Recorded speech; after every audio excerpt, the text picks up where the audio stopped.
No problem. Right. Do you agree with your photos? Is this you?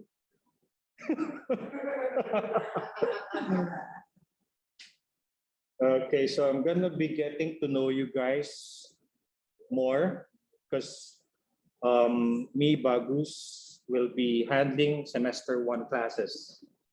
So Bagus will be delivering human-computer interaction class, and me, I'm gonna delivering algorithms and programming class. So I'm gonna be seeing all of you soon. How about the rest? Are we expecting some of you to be joining us next week for on-site classes, or is this the group?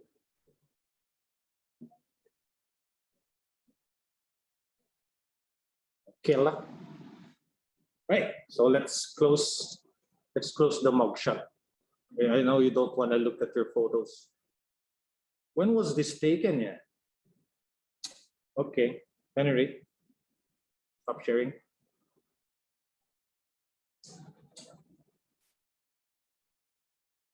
You want to start? Are you not tired? How was Paradimas class? What do you mean?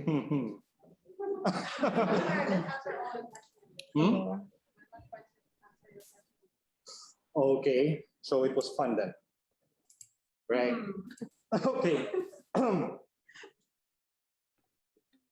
Okay, so I don't want to be staying here at FX until 1 p.m. right? And I know the guys here in school are getting hungry. I could see it from their faces. However, the ones online, your cameras are off, so most likely you're already eating right now, right? So please be fair. Turn on your camera so we could see you. I mean, I could see you, that is.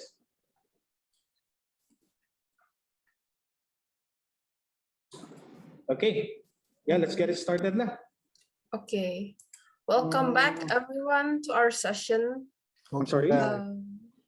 Wait, the audio's not so strong yet. Yeah. Hi. Speaker. Okay, can you talk one more time so I could hear you clearly, Jocelyn? Hi everyone. Okay, there. Okay, welcome back to our session. This session will be led by the one and only Sir Jude, and he's going to be talking about program logic formation. Thanks, Jo. And thanks, PC. You can start your presentation, sir. Gamal, I'm so malas. Aku juga males, sir. Aku nggak males kalau bisa datang kuliah. Tapi kita nggak Yes, sir. So I leave it to you. You need to come to college. Yes, bro. Thanks. So my audio is clear. You could see your friends. Can I move the camera? But they cannot see you, sir. Yes, sir. It's okay. They have to see you. They have to see me. Yes. Gamal. Sir, di depan presentasi. Jadi Yeah, kita bisa lihat. nanti. Oh. I don't have a remote for my what do you call this one? For my laptop. So yeah, you'll see me later. I'm gonna switch views. Use your telepathy, sir. Nah, Saitama doesn't have it. Use your super speed then. Okay. So where are you? Yeah. Should be auto panning, yeah, but it's okay, right? So yeah, it's nice to see you all. It's good that you're all awake, and pretty much I know you're excited to go to campus soon, hopefully. But for the guys that are currently joining the Zoom session, did some of you register to be on site this coming semester?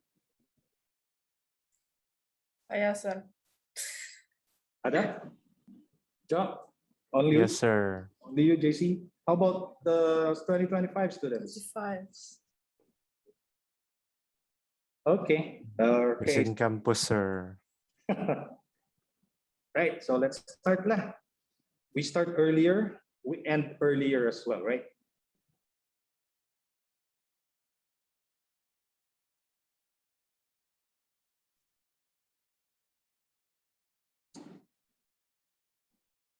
Just a moment. Oh, my eyes.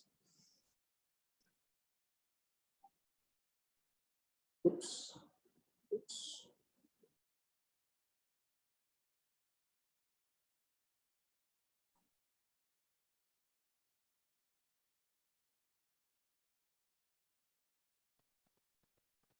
Okay, can everybody see the blank screen? Yes, we can see it, sir. Okay, so let's get it started then. So as what Jocelyn actually mentioned, our topic for today is program logic formulation. Okay, so it's pretty much the basics of everything that computer scientists actually need. Okay, so maybe for starters, you need to know what your role is as a computer scientist, or what does computer science actually play, or what do you call, contribute to the society.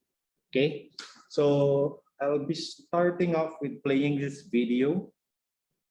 Hope you could, yeah, enjoy watching it back.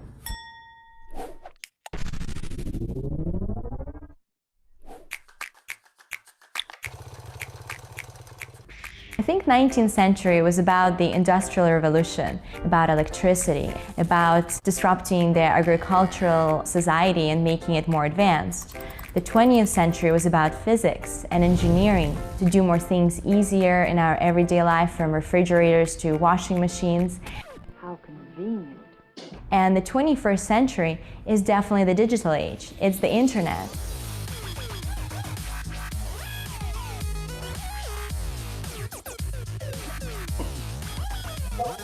Even if you want to become a race car driver or play baseball, or you know, build a house, all of these things have been turned upside down by software. The lettuce bot is a robot that can sense its environment. Every single hour, this lettuce bot is seeing 1.5 million plants, and it's taking individual action on those plants. We enable lettuce growers to have higher yields in their field by helping make it cheaper, by helping produce food in a more sustainable way. And that wasn't previously possible without computer science and technology. I have a really fun job where we build Polyvore, which kind of combines all my favorite things, so programming as well as fashion and art and design and shopping. Half the products you use these days are software products that you play with on maybe your phone. And so if you want to build something cool, you need to know programming, right? And there's so many things that you can do with computer science. So if you just work backwards from the cool thing that you want to build and figure out what that is, a lot of times computer programming is part of that, right? So you should learn the skill. It's really exciting right now. The technology that we're developing right now is going to be used by your doctor in the next decade. When you come into the office and you're sick, the doctor is going to be like, all right, spit in this cup. And I will put it into this magic machine, which is a sequencer. And in an hour, I can tell you what you have or what's wrong with you. So if we're looking for a new virus, for example, we'll download a database of all the viruses that are known. And we'll search for, our sequence of interest against a whole database of all viruses. So you still need somebody to analyze the data. The computer is not smart enough yet. Our software helps people save energy and thereby reduce their carbon emissions. To date, we've saved over 8 terawatt hours, which is the equivalent of about 1.1 million cars on the road. When you're forecasting the wind, there's so many different parameters that go into it. It would be impossible for a human to sit down and do all those calculations. We need a computer model in order to forecast it.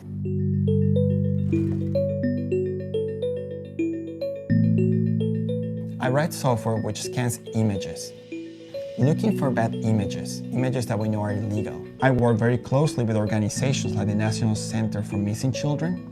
I know that the work that we've done has impacted the life of people.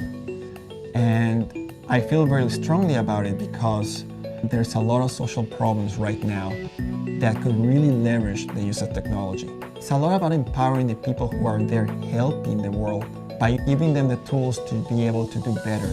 That's something that we can do right now, and the tools available are huge.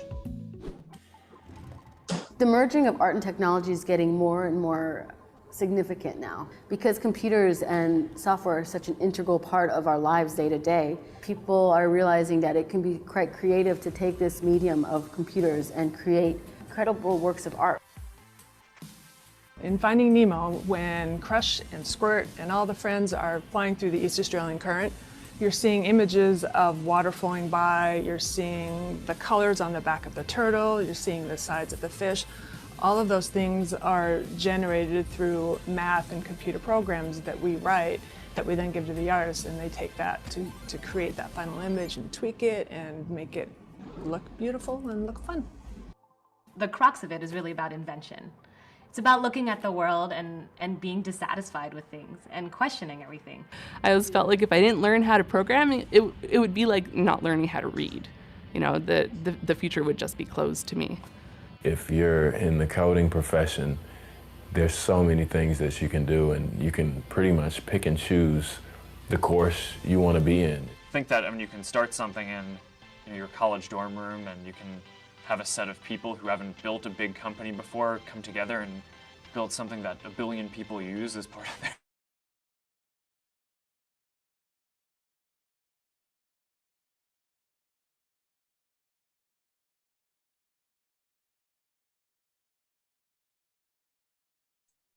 No, Sir Jude.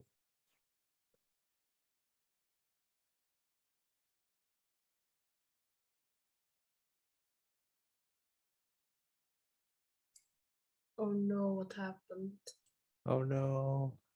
Sir Pargus, you have to take over now. No good ya. I've in the chat.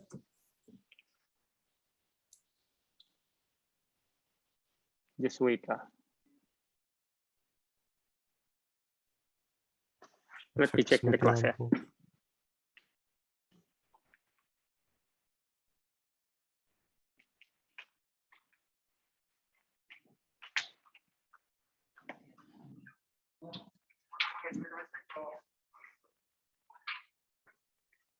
The connection is lost, missing. Okay.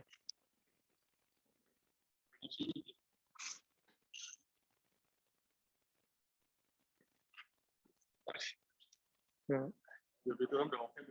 Okay. I'm back, guys. Hey. Welcome back, sir. Yeah, thank you. So class dismissed. Yay, bye guys. I know you were waiting for that one. Okay, so let's go back here. Did I continue playing? It's not my fault, it's Mark's fault, okay? Thank you, Mark. Really, it's about the chance to see it out there. Having a bigger something that wasn't there before. How come? Just a moment, I guess the audio, same Logic Group speaker. Logic Group speakerphone. Okay. Yep. So after watching that video, which just got cut because yeah, I forgot to plug in my laptop to the power source. What can you say then? Anything? Maybe the people inside the class? Perhaps now you actually got large shoes to fill after watching that video, right? And you were able to see that, hey, there's a lot of opportunity waiting for me, okay? Regardless of what? Regardless of my hobbies, for example, or regardless of my interests, I could be able to, what? Land a job, or maybe perhaps even create my own company or startup, right? So I know it's pretty early for you to be thinking about it, but yeah, this is the very first step, right? Anyone here actually started coding already? Any experiences in programming? None? Come on, spit it out. I want to hear. How about the guys online?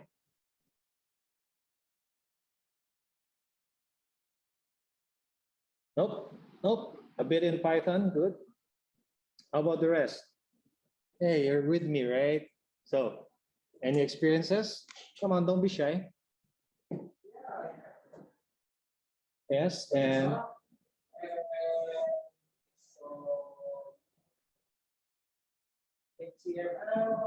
okay. Actually, on the project, the teacher asked me to real time calling application. So I just use the ASP.NET with the signal and Java. Mhm. That's all. But sadly, the file is not on my platform. Okay, that's good to hear. But the rest, no background whatsoever? Hmm? Swift. Okay, good. So more to iOS. How about you? Print the hello world and see. In C. Okay, at least, yes.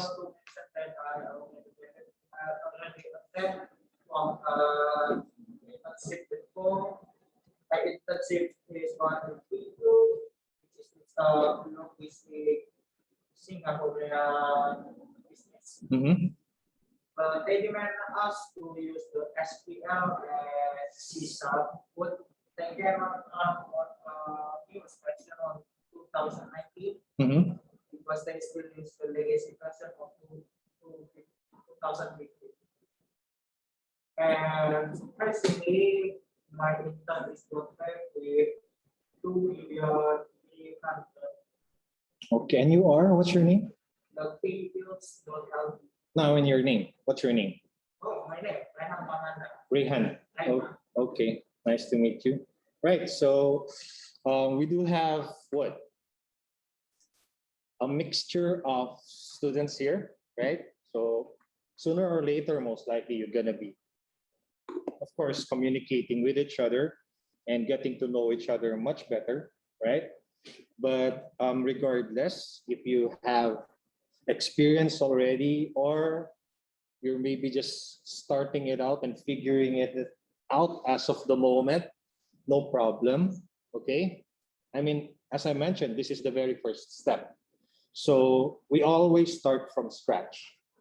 So our lectures starting next week will actually be assuming that everyone knows nothing. Got it? So there's no need to worry. There's no need to cram. There's no need to panic. Got it? We'll be with you. You have academic advisors. You have us. You have your mentors. You have your freshman leaders to help you out, to help you figure out everything you need to know during the first year. So yeah, you might be asking yourselves, oh, this FYP taking so long, right? When did we start? August, right? Until now, it's still running, right? And I do admire your enthusiasm. You're still alive and kicking. And I do hope that this enthusiasm actually goes, yeah, for the next 4 years. But yeah, you have to bear a little bit more for this week. This week most likely will be the most hectic week for FYP. And yeah, starting next week, that will be easier and most likely a little bit more relaxed because you'll just be attending like 1 or 2 classes in a day, right? So you have more chance to, of course, have fun and of course learn stuff. However, this time your attendance will be marked, right? So for FYP, it's okay la, you go santay-santay. Just a matter of like what? Acquainting yourself to whatever's about to happen. Okay? So regardless, let's move on. I said I'm gonna finish by earlier as scheduled, but I still keep talking, right? Okay, so regardless of what profession you actually try to choose, right?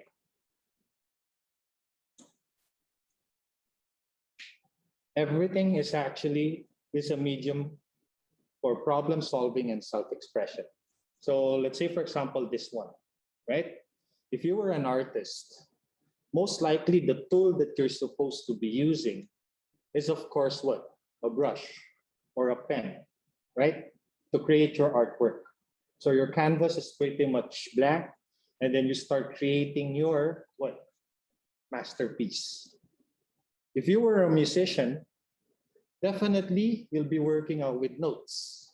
Got it? You write the notes, you visualize how it actually feels when you're composing it, and that's your tool to create music. Got it?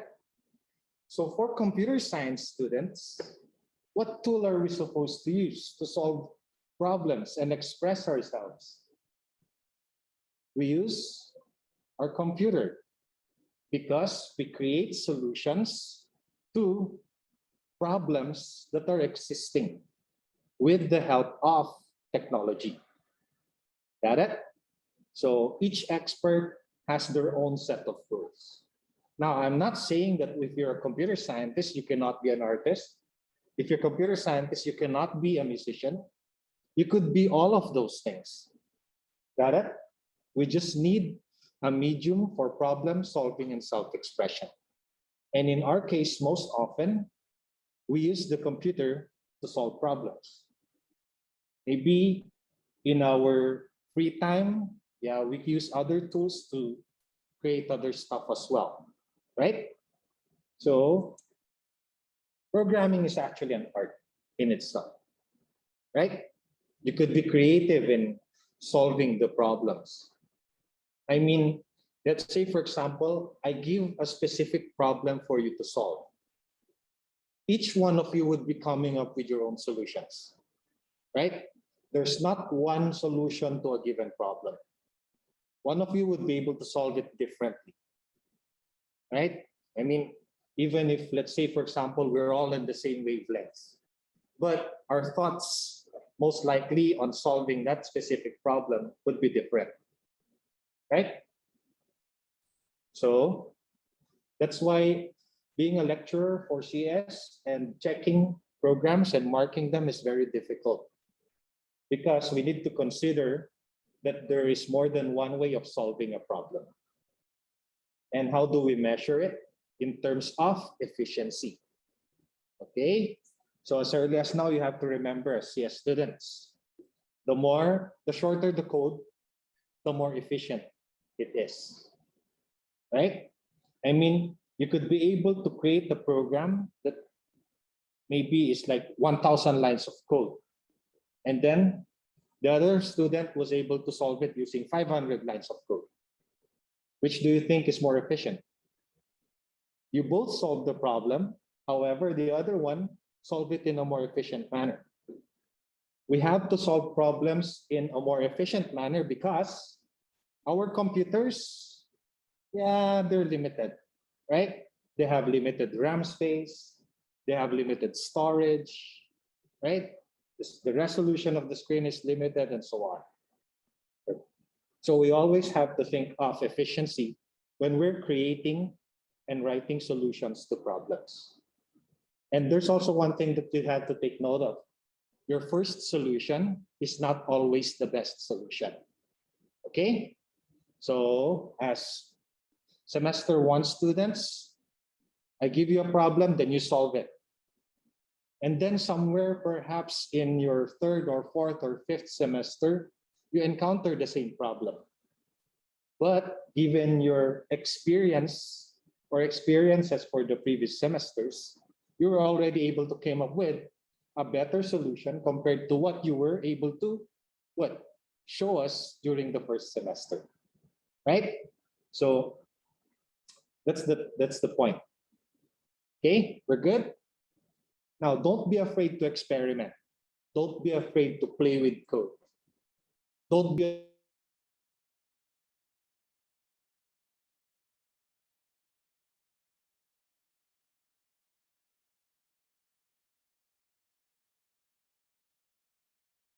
You're muted, sir.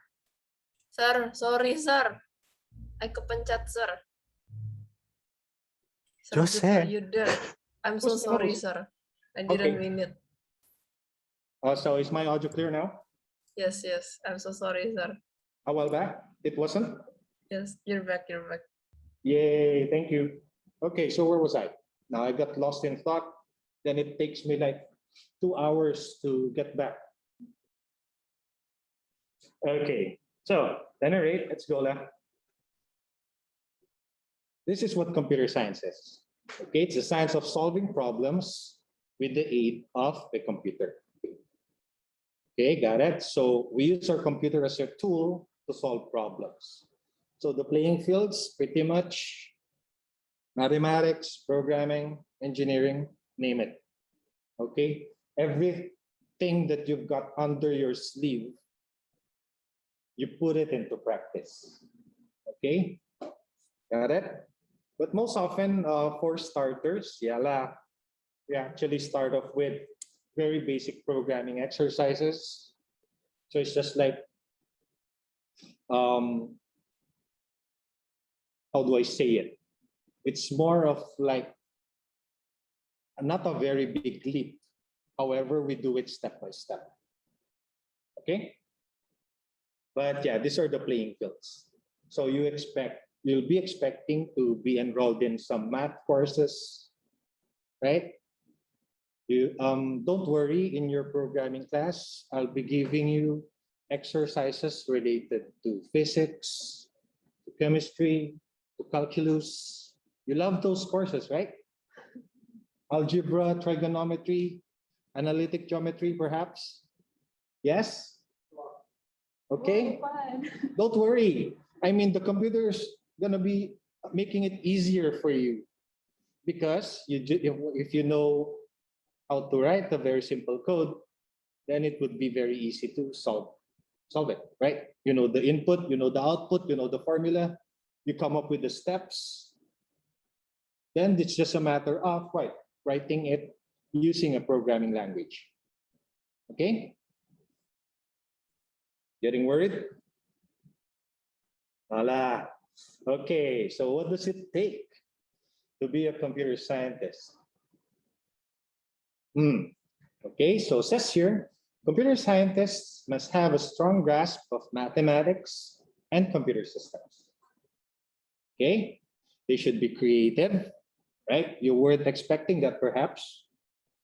Be creative in the sense that, okay, Pa Jude gave me a programming problem. The creativity that I choose to do is I go to Stack Overflow, go to Google, and find out ways of how they were able to solve this problem, right? That's being creative. I'll be adapting the code that was created. I'll be modifying it a little bit. No problem, as long as you understand what it's actually doing. Got it? You don't plagiarize code eventually, especially if it's open source, right? Most often now, everything's open source, not unless it's, of course, proprietary. Got it? So code, most likely, it's open source. You could go to Stack Overflow or any other community, perhaps GitHub, right? And you could be able to share and experience different ways of solving problems, right? You should be inquisitive. Okay, a while back in the video, someone said, right, hey, you have to question everything. Got it? So as computer science students, the very first thing that you need to do is doubt when you're given a certain problem. Okay? Don't believe everything that your lecturer says. You have to question them, right? So you could question me anytime. If you think that I'm already speaking crap, then you have to tell me, sir, hey, what you're saying doesn't make sense. Okay? Feel free to butt in. I mean, that's the best way to learn stuff. Verify and validate them. So you have to be very inquisitive. Question everything lah. Okay? Got it? So don't be scared to ask questions. Don't be scared to butt in. It's okay. I mean, that's the very point of discussion and, of course, faster ways of solving problems, right? We should be analytical and, of course, detail-oriented, right? So having OCD here is normal, right? Okay. In addition, it's not just purely technical, right? We also should be able to work in a team and to communicate well with our friends. Because nowadays, pretty much when you try developing something, you don't do it alone. Okay? Everything's collaborative. Got it? So gone are the days wherein if you're a computer scientist, you're just stuck in one room by yourself. Got it? So it's more of now, if we try to solve something, we collaborate. Soon you're going to be experiencing in maybe like 4th or 5th semesters, you'll be working with other programs like graphic design students, fashion students. Got it? Or maybe business or communication. So we actually have multidisciplinary and interdisciplinary projects, which is quite good, right? So let's say, for example, you learn something about the Internet of Things, and your passion is about fashion. You'd like to create a smart clothing, right? So fashion could be able to create the design for the clothes. You should be able to create what? That clothes smart, right? In a sense that, okay, we could be able to put some sort of microcontroller into it, and then the clothes will actually work as intended, depending on what purpose you'd like it. Okay? It's pretty fun. There are a lot of things that we could do. That's why we should be very creative. And of course, having fun is actually the best one. Okay? So you have the yin yang here. So everything in moderation, balanced. Got it? So balance your soft skills and your hard skills. Okay, so this is the road to being a computer scientist, right? The journey of 1,000 miles begins with one step, according to Lao Tzu. So starting out, this is the very first tip that I could give: become a lifelong learner. Okay, so your thirst for knowledge shouldn't stop. Got it? I mean, speaking from our perspective, the programming languages that I learned when I was studying is pretty much not so much being used right now. Okay? But yeah, we have to keep updated with the current technology.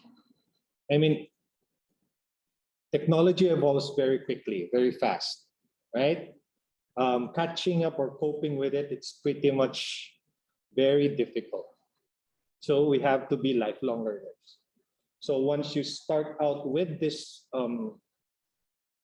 path, then you're into learning up until you get older.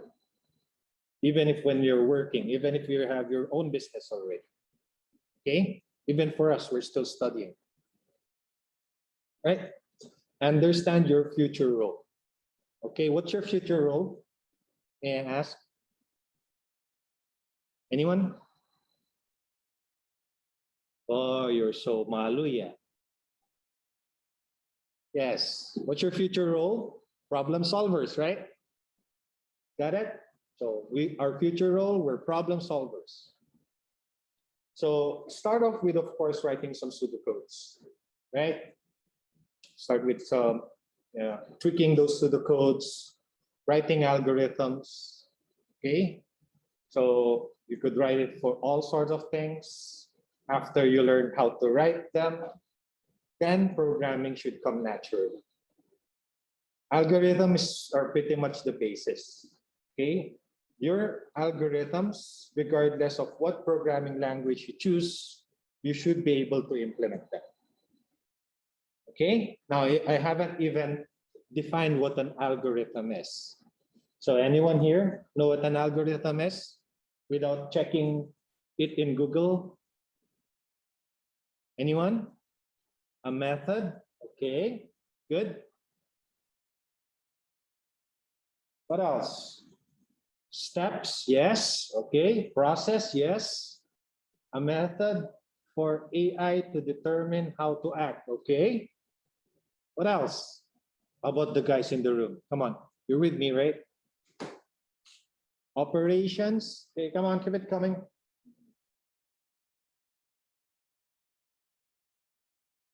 Yeah, the guys here, they're so malu. Or are you hungry? Sorry, we don't provide food. Okay, set of procedures. Okay, pretty much all of your answers are correct, right? So an algorithm is just a finite set of instructions to solve a certain problem. Okay, got it? So it's the keyword here is finite. Okay, finite meaning when you create an algorithm, it should stop at a certain point. From point A to point B. If I follow the steps, once I reach point B, I was able to solve the problem. Okay, got it? So it's a finite set of steps which is used to solve a problem. Now you could actually create algorithms in everything that you do, from the moment that you wake up until you sleep. Got it? Right? So can I ask someone here to give me an algorithm of how you brush your teeth?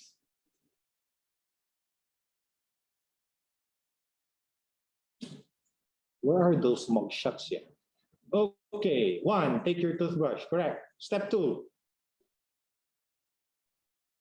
Toothpaste, what you gonna do with the toothpaste? Open the lid, go ahead. Come on, squeeze, right? Go. Toothpaste time. Okay, right? Okay, then?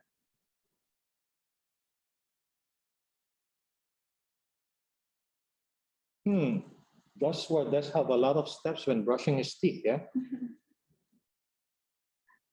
Water on toothpaste, okay. And brush your teeth. How do you brush your teeth?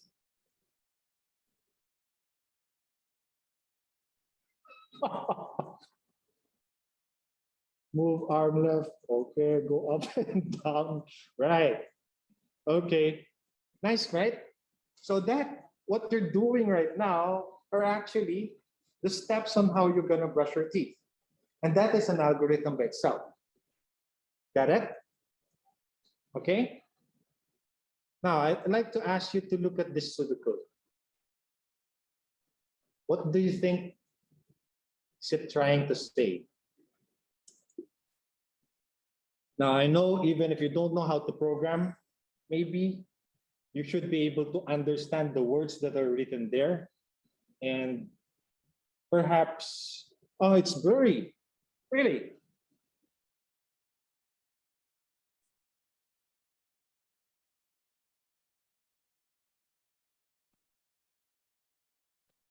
It looks clear.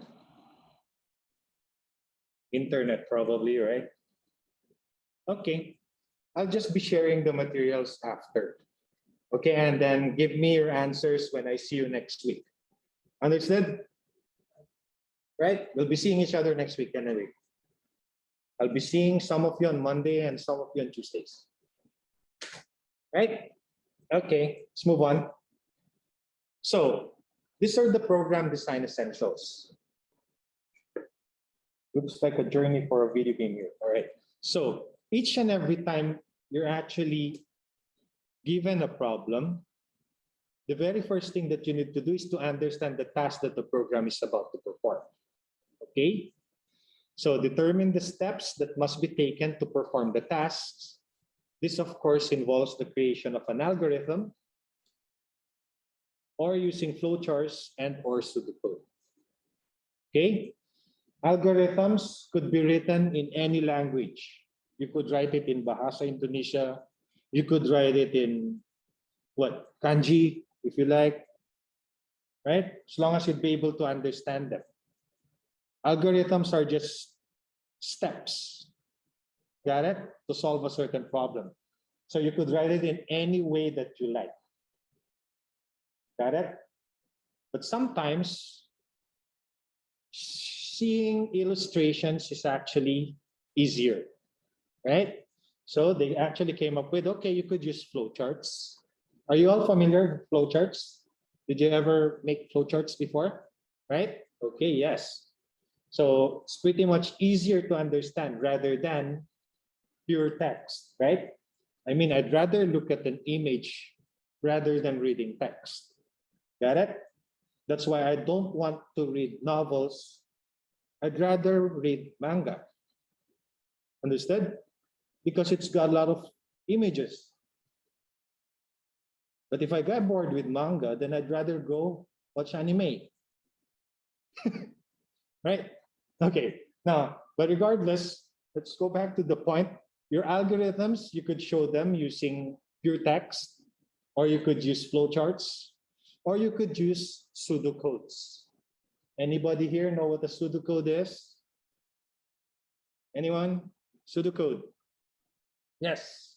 Yeah, pseudocode is it's a code that's written in language that any mathematician can understand. It is to mitigate the content because not everybody knows syntax. Okay. So it doesn't simply use the pseudocode until the syntax is solved and found. Okay.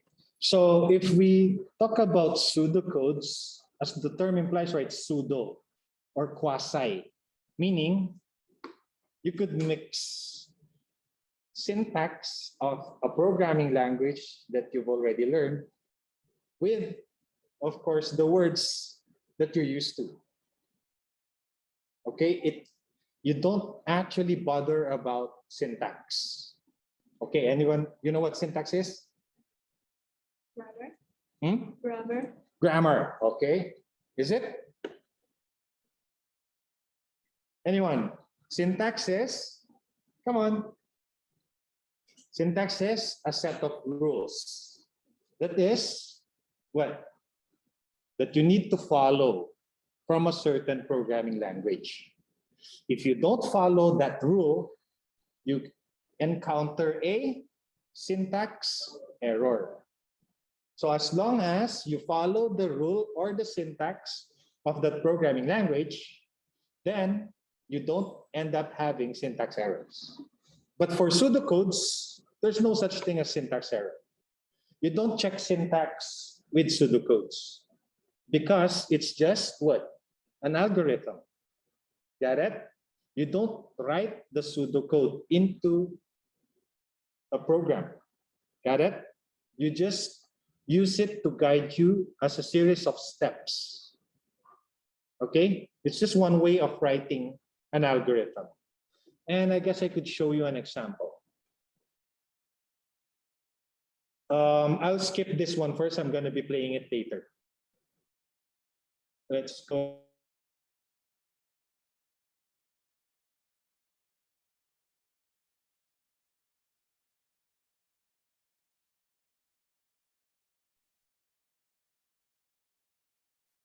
Sir Jude, you got muted again. Sir Jude? Sir Jude?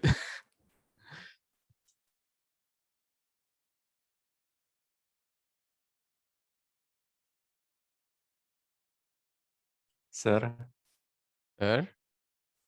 Your mic's muted again, sir. Okay, I'm here. Now, is it okay?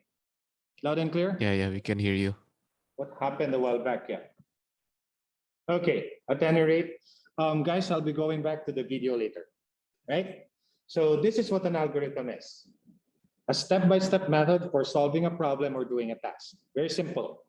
However, you should know what your input or inputs are, and then you solve the problem using steps. And then, of course, there's always an output or more than one output as your answer or solution to the problem. Okay? Simple enough, right? Okay, so how do you depict and write algorithms? I mentioned a while back, right? Using text or using pseudocodes or flowcharts. You could write them using pencil and paper, or you could even type them anywhere using your computer. So I could give something like this one, right? This is an example of a pseudocode. Okay, so you could show it in this manner. Let's say, for example, you were tasked to solve a certain problem, get the sum of two numbers, right? So you could write it using pseudocodes like this.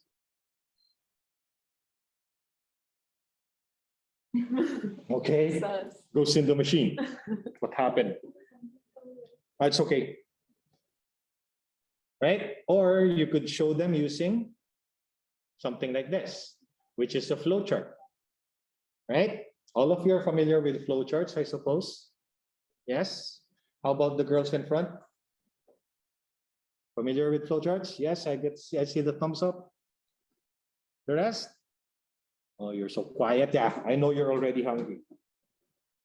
As long as your spelling of hungry is, how do you spell hungry? Sorry? Okay, it's H-U-N-G-R-Y. So that's still normal hungry. Yeah, as long as you don't spell it with an A, then I'm really forced to dismiss you already. Because hungry means you're hungry and you're angry, right? So don't spell it with an A yet. Spell it with a U. Okay? But so far, I hope I'm getting your attention. Ooh, hang time, right? Okay. So these are just some basic symbols, right? I mean, this is, if you'd like to start. This one is, of course, showing the flow. This one, the parallelogram is used for I/O. The rectangle is for a process, and the diamond type is actually decision, right? And you could actually use a combination of which to depict your algorithm, right? So you could actually create an algorithm. Why, let's say, should I do my homework now? Okay, we're actually very good at this, right? So you ask yourself, do I have a homework? No, okay, you're lying. You always have homework. If you're CS students, we always give you tasks to work on. Okay, ask your freshman leaders, right? I'm a Cinderella guy. So if I give you a task now, the deadline is on or before midnight, as always. Okay? So make sure that if I ask you to do something, you submit it on or before midnight. Right? Which is quite cool. I mean, you're pretty much awake anyway. Got it? Okay, so this is just an example of a student who's always procrastinating. We're very good at procrastination eventually, right? So while it's still not due, okay, there's still time to watch TV, play games, do Facebook, right? Although, yeah, I could scratch Facebook from the list because I don't do it anymore. Play mobile games, yeah, but not on my phone. Okay, watch TV most likely, right? And then if it's less than 12 hours, then we start working. Got it? Okay, this is an example. How about this? What to eat for lunch on a Sunday? Yeah, read manga. But I prefer watching anime than reading manga, right? So you could actually come up with flowcharts or algorithms of anything that you'd like to do. Okay, it's quite blurry, yeah, this one. We should fix the focus later, right? Should I say hi when I forget the person's name?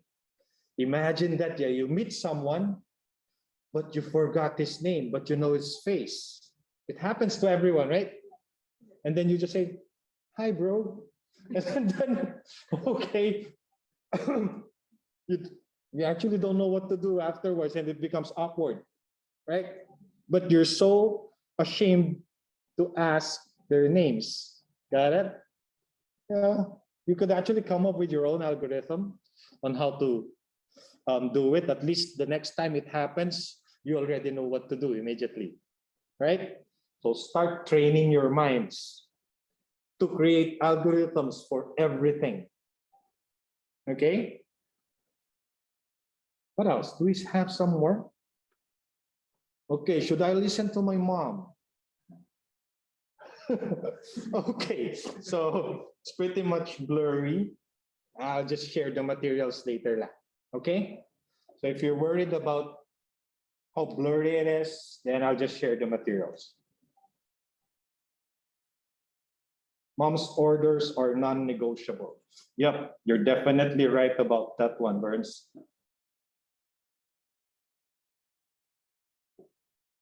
Okay, what else? Did I pass the test? Right, of course you need to check your marks and find out if you did, right? So you could come up with a lot of conditions perhaps, and so on. Okay, now I have some drills that you should work on, but the very first drill, maybe let's do it together. Okay, so let's say, for example, you were tasked to add two numbers, 10 and 20. So first, you could actually come up with a very straightforward solution by writing it in sentences. Got it? This is an algorithm by itself. Okay, so how do you add 10 and 20? So it says here, right, to solve this problem, we'll take a variable sum and set it to 0. Then we will take two numbers, 10 and 20 as input. Next, we will add both numbers and save the result in variable sum. And finally, we'll print the value stored in the variable sum, right? That's already an algorithm. Got it? What are your inputs or your input? You're so lucky I still don't know your names, yeah? Okay, here you have two inputs, right? 10 and 20. What is your output? 30. Which is the sum, right? And what are the steps? You have it there, right? Okay, so you could actually show your algorithms in that manner, or you could write it in pseudocode, or you could create a flowchart. All of these three actually does the same thing. And all of those are actually valid answers. Got it? Right? So, algorithms are simple, right? You know what your input are, what your input or inputs are. You know what your output is. And you know the steps on how to process your input to be able to get the output. Right? It's always that thing. Each and every time we give you a problem, you should know those three things. You should know what your input or inputs are. You should know what is being asked for, which is the output. Once you know those two things, you come up with steps on how to solve it. It's always that way. Okay? Always. Nothing, what? No, not very big change perhaps when it comes to solving problems. The main challenge here is, of course, the steps, right? If you get the steps wrong, then of course, you wouldn't be getting the correct output, right? Same case with the input. I mean, our computers are not smart. We ask them to process stuff which we give them. So if we give them bad stuff, definitely you would be expecting, of course, bad stuff to happen as well, and you'd not be able to solve the given problem, right? That's just very simple. Okay, let's just work on something. Find the sum of 5 numbers. Okay, start working on it, and I'll be calling on some people once I get back after 3 minutes.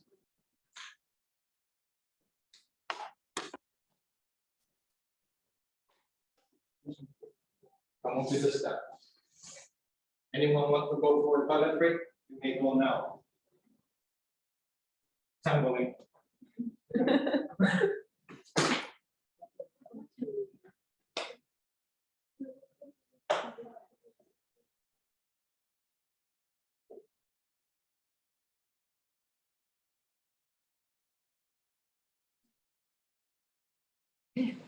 Are you doing it? Are you doing it?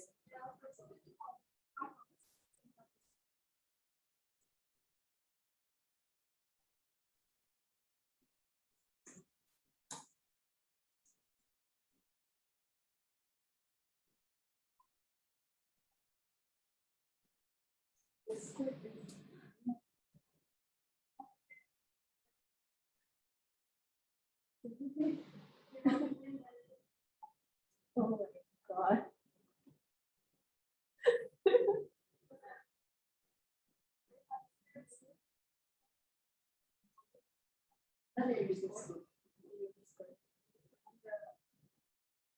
Just put it on like you understood.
So, how is it? Your phone gave you the answer? Okay.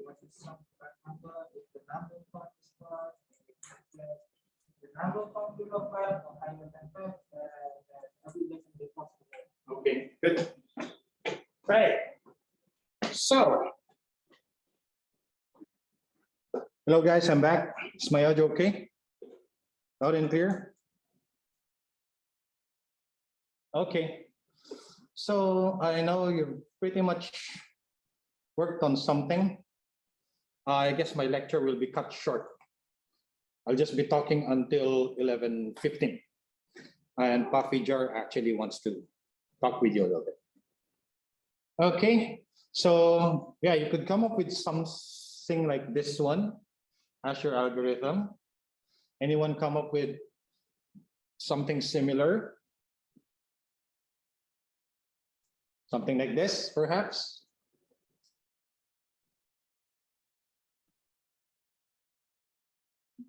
So if we were to find the sum of 5 numbers, right? Most likely you would ask the user to enter the number, right? And then Whatever numbers being inputted, you're actually using sum as your accumulator and then adding it. Whatever numbers being inputted, you add it, right? But here you actually only read one number. And you also increment your counter to check so that if the counter is less than 5, then you read the second number. Got it?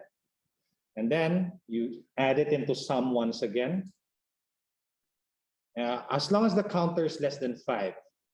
So this one, the counter is 0, right? So each and every time you enter on a certain number, the counter is actually changing. Once it reaches 5, 5 is no longer less than 5. So the program terminates, and then you print whatever the sum of all 5 numbers that was inputted. And then the program stops, right? So this is just one of ways of actually solving it. You could actually come up with different ways of solving this problem, right? Maybe some of you declared 5 different numbers, right? Number 1, number 2, number 3, number 4, number 5. And then you said, enter value for number 1, enter value for number 2, number 3, number 4, number 5, right? And then you say sum gets number 1 plus number 2 plus number 3 plus number 4 plus number 5. It still solves the problem, right? So it's not pretty much wrong. This only actually made use of the concept of a loop, right? Because these statements are actually being repeated depending on a certain condition. And the condition is as long as the value of the numbers that I inputted is less than 5, right? Now, your solution, the solution that I mentioned a while back, right, is actually working. However, what if I say, find the sum of 1 million numbers? Then it's very impractical that you write number 1, number 2, number 3, up to number 1 million, right? You're committing suicide already. That's the barbaric way of solving the problem. But regardless if it's barbaric or not, as long as it works, you're forgiven as semester 1 students. But once you reach semester 4, 5, you're no longer forgiven. You have to solve it in the most efficient manner because you've already learned more courses such as analysis of algorithms, data structures. Those courses will actually improve your skills in programming. Okay? Our class, our introductory class, which starts next week, will be quite lenient on that one because the foundation is very important. Okay? If the foundation is weak, you cannot actually progress further. So we have to make sure that after the end of the first semester, you're confident that if we give you a problem, you could create a solution for it and then write a program for it. It doesn't necessarily mean it is 100% working, right? 99% working is okay. Got it? This thing you have to think of because in software development, there's no such thing as 100%. It's always 99% finished. Agree? If it's 100%, why do we need updates? Why do we need patches for our apps? There's always room for improvement, right? Why do we need DLCs for our games? Right? Okay. I mean, if a certain application is perfect, then there's no place for growth, right? There's no place for improvement. And that is our task as always. Okay, another problem. Do we have more drills? Okay, print hello world 10 times. Okay, this should be easy, right? Boom, something like this, for example. It's pretty much similar to the previous exercise. Wait, I'm seeing some messages on the chat box. Okay, none, right? Or maybe, oops. The important thing here is, okay, there are many ways to solve a given problem. So there are many ways to draw flowchart and many ways to write pseudocode. Got it?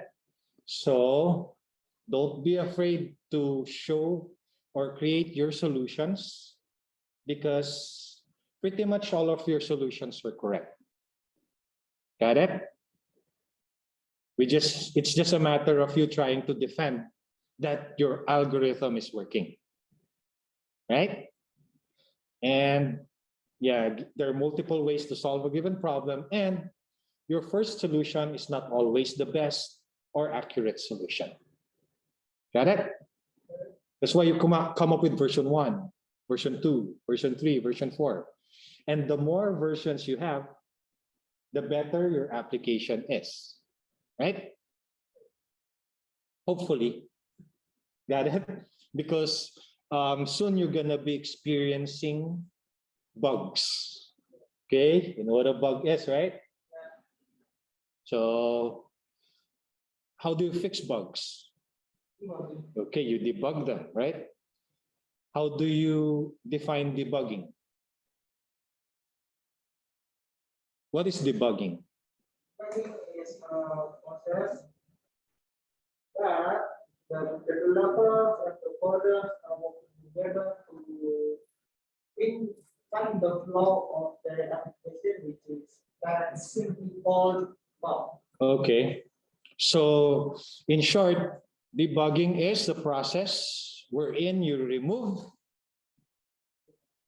errors and you introduce new bugs, right? Okay. Okay, someone says here's the process of what? Let's see. Process of identifying and fixing errors, correct? Right? So yeah, debugging is pretty much, yeah, finding errors and fixing it, right? But soon you're going to experience that debugging is actually finding errors and fixing it and introducing new bugs. Okay? There will be times wherein you compile and then you see that, okay, there's one error. After you fix that error, you recompile, there are now 100 errors. So what did you do wrong? Nothing, that you're experimenting. Okay? But of course, you're going to be experiencing this. Right? So we move on to our activity. Guys, we'll still be seeing each other tomorrow, right? Same time. Okay. So the activity that I'm planning or we're planning to do is actually a sorting algorithm activity. So you will be grouped, got it? You'll be divided into groups, and then you're gonna be what?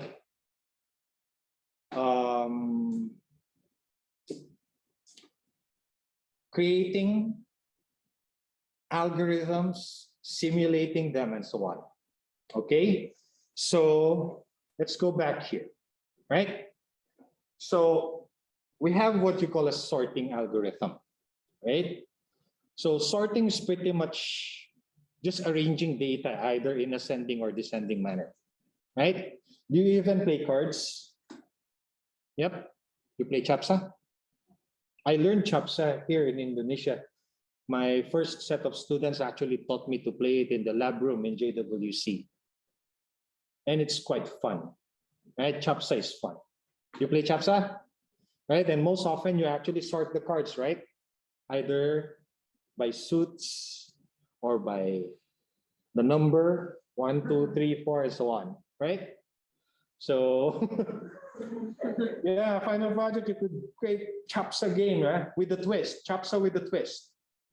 The highest is the 3 of clubs. Okay, right? But you could actually be creative. But sorting is pretty much, yeah, just a manner of arranging data. Okay, either in ascending or descending order. Now, there are actually many things that we need to do, right? However, once you sort data, it actually makes searching easier and faster. Got it? It's like if you sort your files, got it? You mean, I mean, in your computers, most likely you have different folders, which are, you categorize them in a way, right? You put, let's say, okay, I put my files here. I put my personal anime here. I put my manga here in this folder. So you sort everything. You agree? Or you just save everything in the desktop and so be it. I'll just type search to find it. No, right?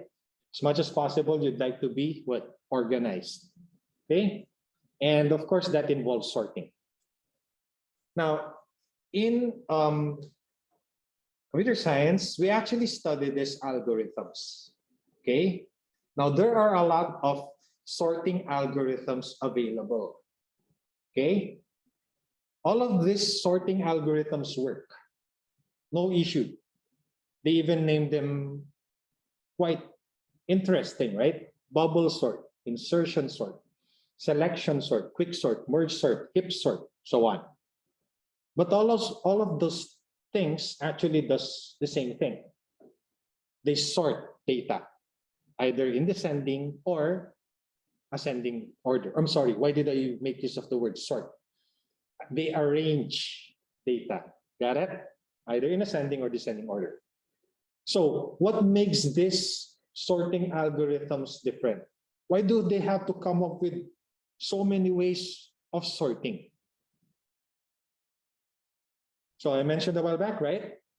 Each person has a way to solve problems, right? So people actually could come up with different ways to arrange stuff. Got it? Kenneth already gave an answer. Efficiency with a question mark, which is pretty much correct, right? That's our task as computer science students. We create solutions regardless of how we solve it, but in the end, it has to be efficient because we know the limitations of our computer, right? Okay, so if our computers were very powerful and it doesn't have any limitations, then regardless of what algorithm you use, then there should be no problem. But yeah, our computer is actually limited. It seems that hardware cannot catch up with software. Agree? And software is limited to the power of your hardware, right? Remember, if you try installing an application in your computers, you always check for the minimum requirements, right? If your computer or your laptop or your hardware does not support the minimum requirements, then you cannot run the software. Agree? So our software should be able to, as much as possible, be efficient enough to run in the minimum requirements of the hardware, as always, right? Let's say, for example, you create a very nice mobile game, but the size of the mobile game is 10 gig. What's the memory of your phone? 8 gig, 16 gig? It doesn't fit, right? So even if it was a very perfect mobile game using your simulator, but you cannot run it on the actual device, sayang kan, right? So we have to be very efficient. We have to think of the limitations of the hardware when we're trying to create our software. Understood? Okay. Now, let's go back to sorting. So people actually came up with a lot of ways to sort. However, the two main criteria to judge which algorithm is better than the other have been the time taken to sort the given data and the memory space required to do so. Got it? So meaning it should be fast and it should fit in the memory. Got it? You don't run a certain program and then suddenly your computer starts to crash because it's running out of memory. Right? But it happens. It's okay. We're gonna experiment on your laptop soon and see how long it's gonna take until it crashes. Are you willing to let your laptops crash? Yes? Yes, you should be. Just make sure it's under warranty. Eh? No, I'm just kidding. It's okay. I mean, if you're trying to simulate programs, remember that if you experiment on the data, you're just playing with data on the fly. If I say data on the fly, all the data is actually being stored in your RAM, your random access memory. Okay, you're not saving it into your hard drive. So if that RAM is actually full already, then you have like what? Memory overload or stack overflow and those things. Then your program stops executing and it crashes. And that's it. You could quit your application, restart it, and of course it's refreshed. You didn't break your laptops, okay? So it's safe to play around with data on the fly. Got it? So don't be scared to try experimental stuff. Got it? You're not gonna break your laptops, don't worry. Okay? Good. So let's go back here. Oops, are there any queries? None. Okay, boring. Right. Okay, so we have this. And then, okay, what are you supposed to do and present tomorrow? Okay, so I'm gonna give an example, which is bubble sort. So your task, okay, the grouping I'll be giving the groups later, right? So this is the task. First, you need to come up with a background and basic definition of the sorting algorithm that is or going to be assigned to you. Got it? So in my case, I was assigned bubble sort. So I give a background and definition of what bubble sort is, how it works, right? And if you're gonna look at this, it's actually showing the algorithm. How does it do bubble sort? Right? Have you ever wondered why it's called bubble sort?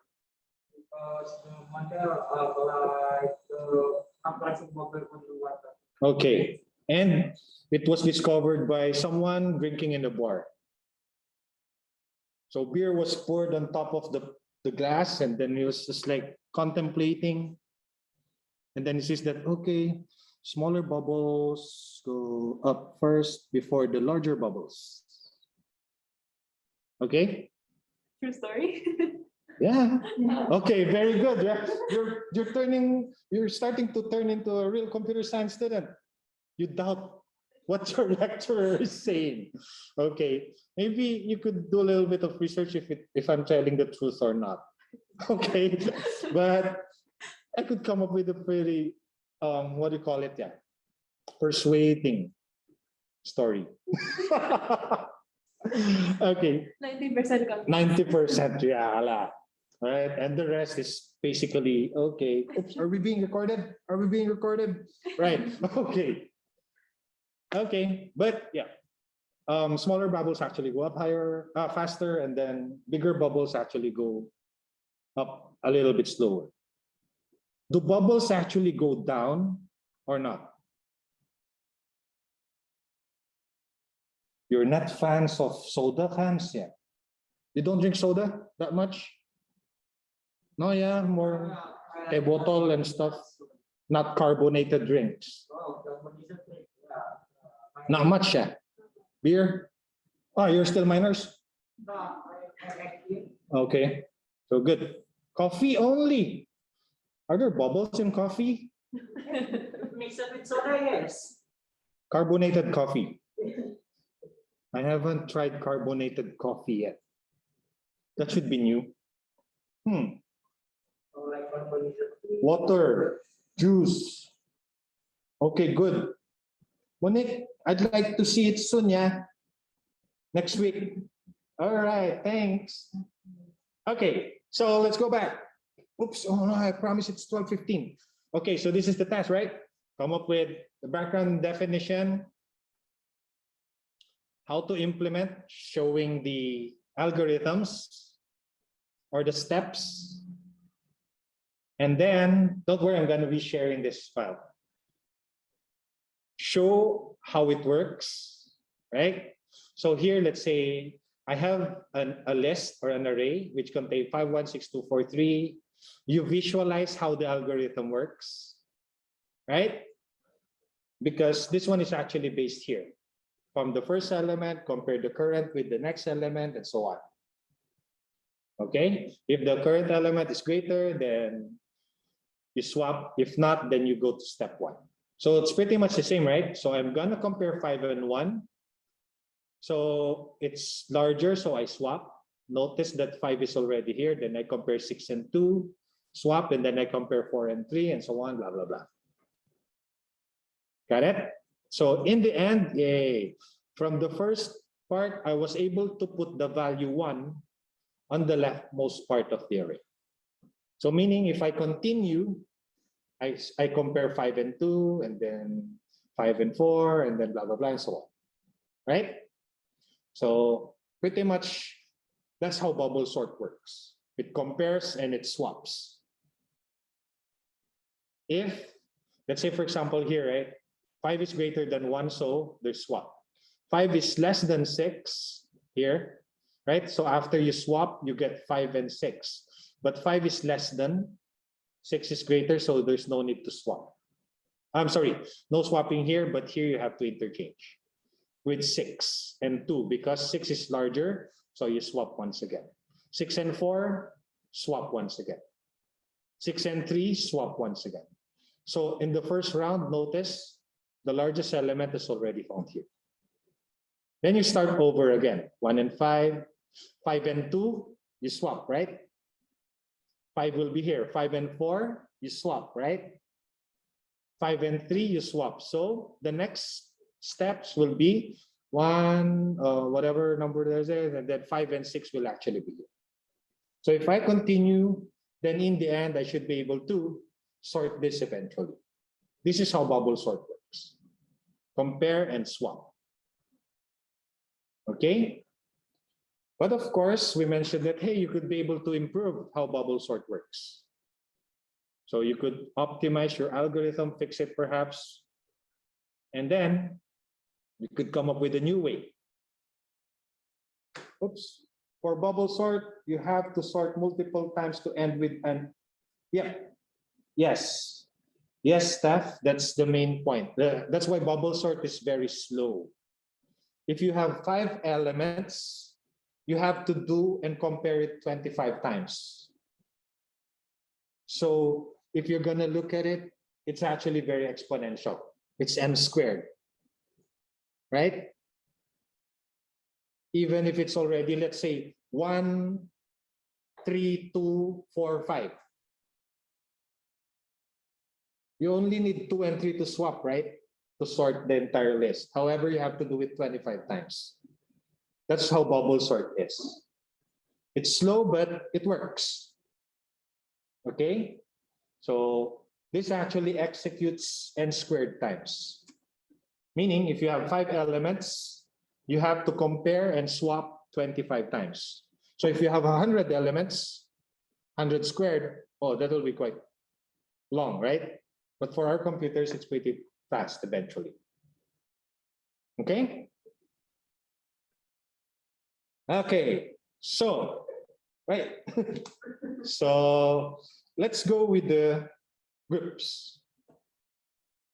Yeah, this is Paremon is here, I'm here. Bagus is also in the office. Ardimas, you've already met him. Nurul, you met her yesterday, right? Yes. Yeah, I was in your class yesterday with data science. And I left when there was no breakout room because there was no host. Okay, regardless, okay. We still have insertion sort, selection sort, quick sort, merge sort, and heap sort. 1, 2, 3, 4, 5. Got it? So if you might be asking yourselves, you're grouping. I have the list of students. Let me stop sharing. Did I stop sharing? Yeah, I did.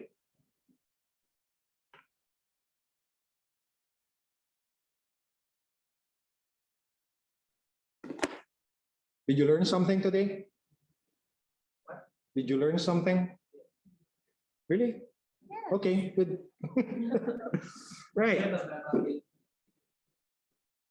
Okay, I have here with me your names, your student ID, and your BINUSIAN ID. Problem is for the grouping. How many algorithms do we have? Insertion, selection, quick, merge, and hit, right? 1, 2, 3, 4, 5. So I'll just divide this by 5, right? 1, 2, 3, 4, 5. And then just copy this, paste it here, right? The thing is, my concern would be how will you be communicating with each other? Sir, let me have a suggestion Yeah. of using the groups, assigned groups. Which is? The FL groups. Ah, okay, right. With How many FL groups do you have? Okay. Guys, can you hear me? Everybody hear me? Let me stop sharing the screen.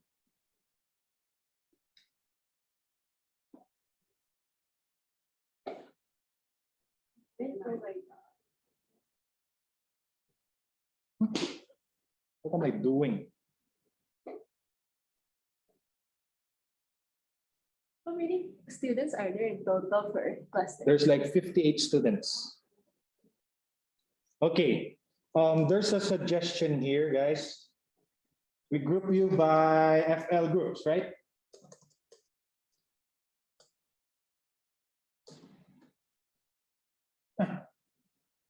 Oh man. Go into the chalk box.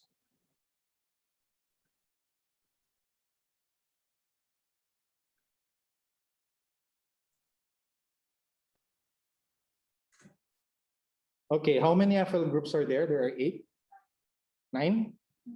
Wow, 9 FL groups. Okay, so since there are 9, so we have, let me start sharing the screen once again.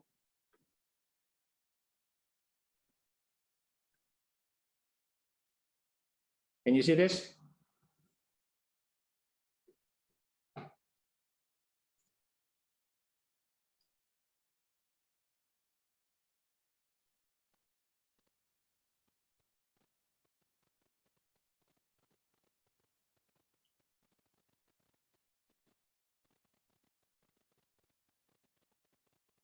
We're good? 1, 2, 3, 4.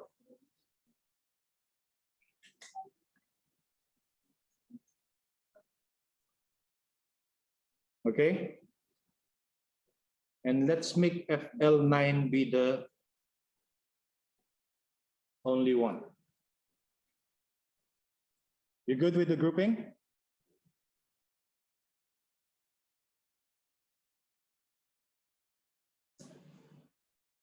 Okay. I'm gonna be sharing this material. Where? Okay. I'm gonna be sharing it in the chat box.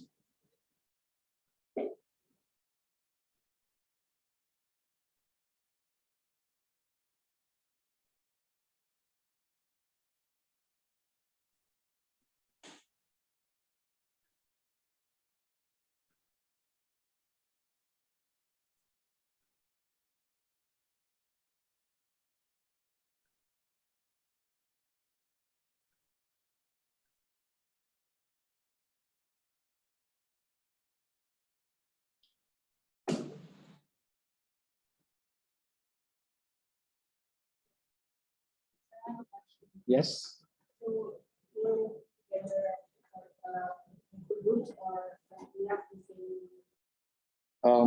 Yeah, you have the same topic, but still separate groups.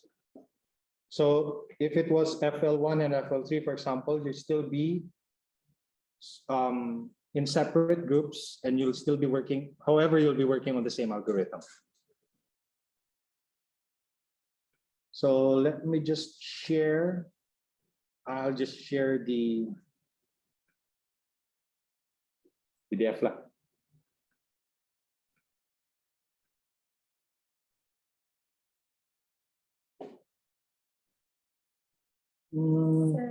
Yes. Oh, I was out. I got kicked, man.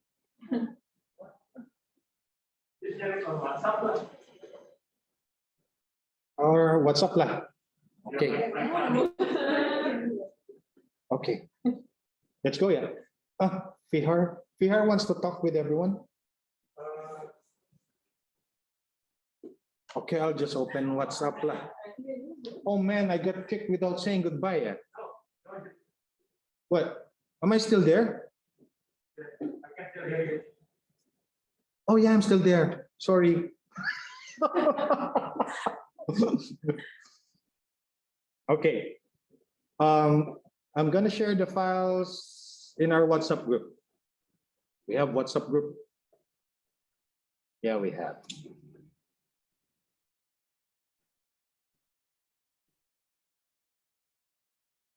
You've met Pa Bagus already, eh? Starting next week, he'll be your lecturer for HCI. They're so quiet, man. They're malu. Malu. I know. Oh yeah, shoots. It's 12:30. That's why I came here. It's okay lah. Okay, let me share. And I'm so sorry about this one.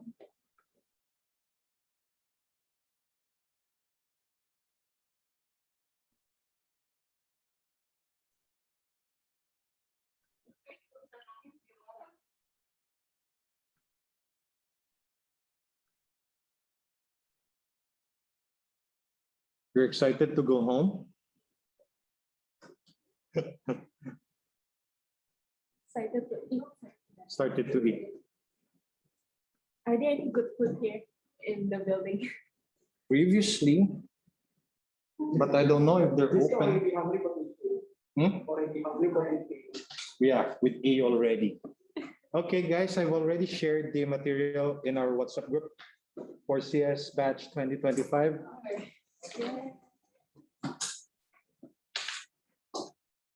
So, why are you leaving? No, we're just No, I'm just kidding.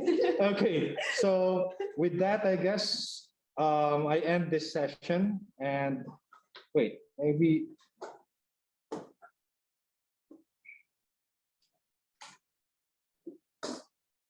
Okay, Anas, yeah. Right, so with that, I guess I end this session and I'll see you guys tomorrow. Cool? So let Bro, me Jude, actually how close. about the attendance? Have you done the attendance? Have you done the attendance? Perfect attendance, Ken. Okay. All right. Yeah, should be okay. Hello, sir. Yes. Maybe before closing the session, we can take a documentation of everyone. Okay, up to you. Oh, that would be great. Yep. Okay, JM, can you help us? So let me change the camera then. I'll be taking the pictures. How about the guys who are on site? Are you also in Zoom? No, right? They're not in Zoom. Oops, there's a That's Besok. why join the pictures, sir. Mine is work juicer Besok. Josh Besok, tomorrow at 11, you need to present. I wouldn't be talking tomorrow that much. You will be presenting your work. Okay? Okay. No. Yes. We have a session for tomorrow. Yep. So we go down to Okay, thank you. Yeah, I'll just sit here. If they want to see documentation, right? So maybe we just sit here. Okay. Okay. Yeah. Maybe just one half of me. Here. That one half. On both. Okay, so are you done taking the documentation? Yeah, sir, already. I just took it just now when you were talking. All right, thanks. So thank you very much for coming. I hope we'll see you tomorrow. Thank you for the lesson. Okay.